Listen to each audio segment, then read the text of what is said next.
would you do if you pull up next to the car that's yours, driven by the thief who stole it? What do you got?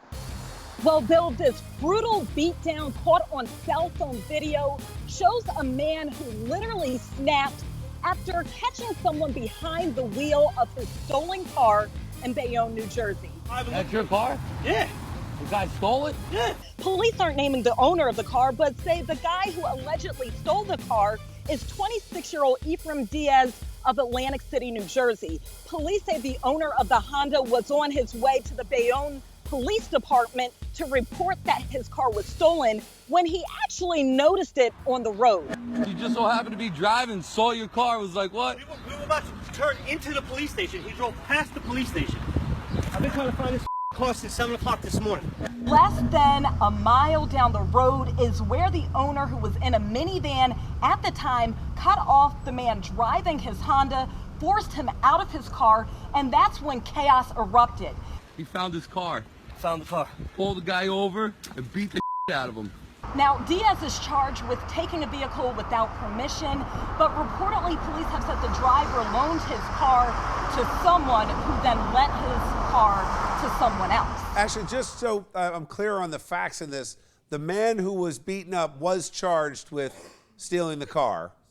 Yes. Okay, and the man who said, hey, that's my car, and beat him up, not charged at this point. At this point, we have not heard about any charges filed All on right. the owner of the Honda. Okay, thank you, Ashley.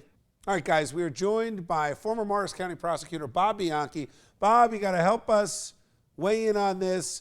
Car is stolen, man is charged. Guy sees his car, beats him up, not charged.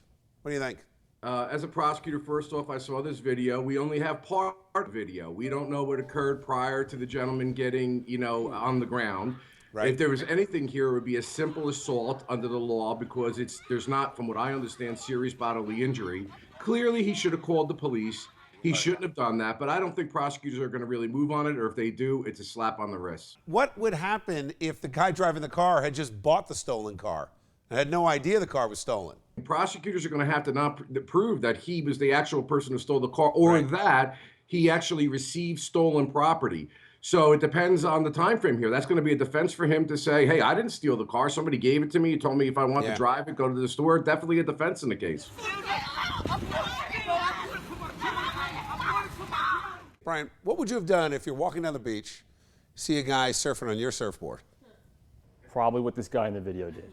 I did catch a kid breaking into my house years ago. Did you? Called the cops. The cops didn't come. 10 minutes later, I saw him ride his bike down the street, and I had a baseball bat and was chasing him down the middle of the street. And I'm glad I didn't catch him, because I was out of my mind. I've been in this situation, and I know I was out of my mind. Yes, it's absolutely passion, but no, you should absolutely not beat down the first criminal that you see, because you could get shot yourself, you could get cut, you don't know if they have a knife. That's ridiculous. That's why we have a whole legal system.